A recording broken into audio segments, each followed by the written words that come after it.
السلام عليكم. كسو دواada saaxiibayaal kanaalka cilmi baaris. Muuqaalkeenan maanta waxaan uga hadli doonaa warbixin ku saabsan dhul daaqsimeedka Masai Mara ee qaaradda Afrika.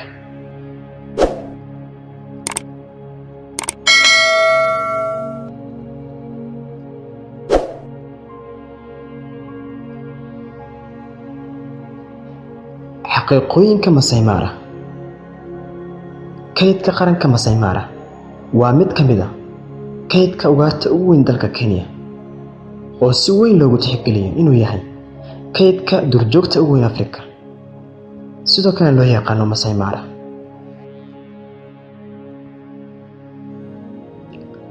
Masai Mara National Reserve waxay fidsan tahay 1510 kiiloomitir laba jibaaran, waxayna kor u qaadmaysaa in ka badan 1500 oo ka sareysa heerka badda.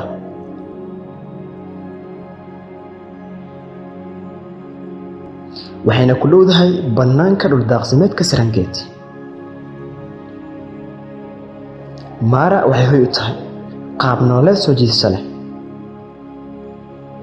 kaydka ciyaaraha Mara waxaa lagu yaqaanaa adduunka oo dhan xayawaano kala duwan oo duurjoog ah, sida 5 xayawaan ee waaweyn: libaaxa, shabeelka, maroodiga Afrika, lo-kisida iyo wiisha madowga ah,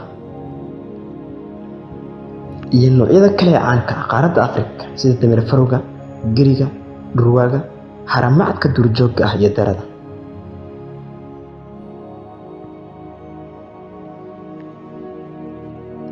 Masai Mara waxaa loogu magac daray in lagu sharfo dadka Masai, kuwaas oo asal ahaan degan deegaanka.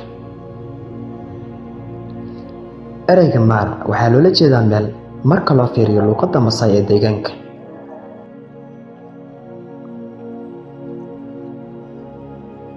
Masai Mara waa dhul geedo badan, taas oo dhibicda muuqaalka ka dhigaysa mid cagaaran.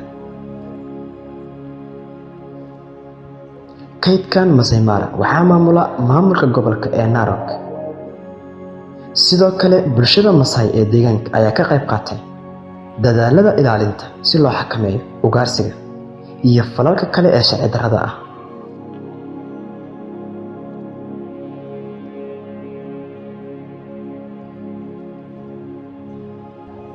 duurjoogta cajiibka ah ee markii ugu horeysay loo qoondeeyay aaggan ilaalinta waxay ahayd 1961. Masai Mara National Reserve waxaa loo arkaa inay tahay dhul safarka ku fiican maadaama ay bixiso jawi aad u wanaagsan, kaas oo lagu dheehay daawashada xayawaanaadka ka dhex muuqanaya dhirta cagaaran ee deegaanka.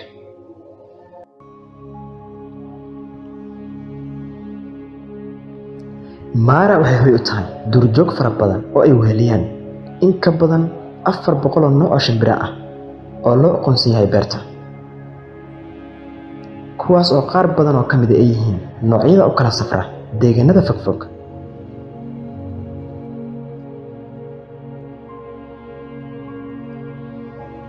socdaalka weyn ee duurjoogta ee loo yaqaan safarka Great Wildebeest waxaa loo doortay mid ka mid ah 7 mucjisooyinka dabiiciga ee adduunka, waxayna dhacdaa sanad kasta inta u dhaxaysa dabayaaqada Luulyo ilaa dhammaadka Sebtembar. inkasta waqtigan waxay kala duwanaan karo sabab la xiriirta qaabka roobka. inta lagu jiro bilaha safaanaha Afrika, Masai Mara waxaa dhibic madow ka dhiga in ka badan 1.5 milyan oo duurjoog ah, sida dameer farowga iyo lo-kisida, kuwaas oo ka soo hayaamaya dhul daaqsimeedka Serengeti ee dhanka waqooyi una soo guuraan Masai Mara iyagoo raadinaya cunto iyo biyo.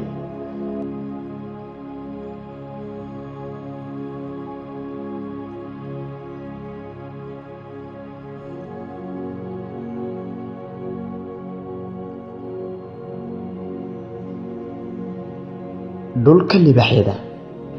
inkastoo ay jiraan xayawaano badan oo soo jiidasho leh oo laga heli karo Masai Mara, aragtida libaaxyada ayaa ah waxa ugu xiisaha badan ee safarka dalxiisayaasha dhul daaqsimeedka Masai Mara. waxaa hadda lagu qiyaasaa inta u dhaxaysa 800 ilaa 900 oo libaax in laga heli karo kaydka Masai Mara. waana mid dhooris badan u baahan si aan u dabar go'in.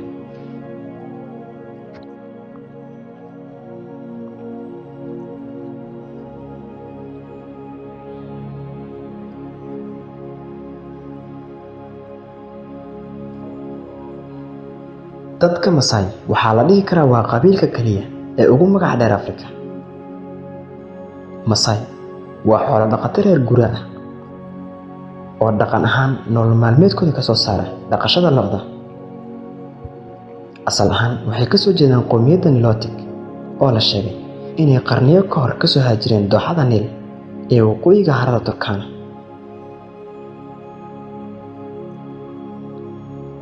Masai waxay degan yihiin gobolka ku hareeraysan Masai Mara iyo sidoo kale qaybo badan oo ka mid ah dooxada Rift Valley.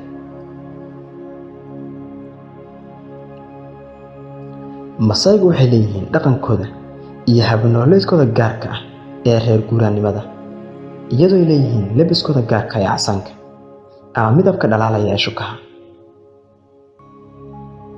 sidoo kale waxay wax ka bedelaan qaab samaysanka jirkooda.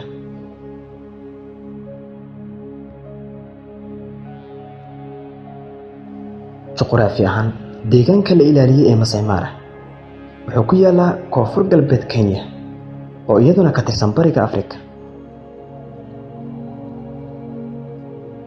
qayb weyn oo ka mid ah dalka Kenya waxaa si toos ah u mara dooxada weyn ee Rift Valley. dhulka Masai Mara waa mid ka mid ah nidaamka dooxada weyn ee Rift Valley. marka la eego bedka dhulka, Masai Mara waxay daboolaysaa in ka badan 1510 kiiloomitir laba jibaaran, waxayna xuduud la leedahay beerta qaranka ee Serengeti ee dalka Tanzania. dhab ahaantii Masai Mara waa deegaan cajiib ah kaas oo kulmiyey dhirta cagaaran ee safaanaha Afrika, duurjoog noocyo kala duwan leh iyo buuraha ku xeeran dooxada Rift Valley. dhul daaqsimeedka Masai Mara, dalka Kenya, qaaradda Afrika.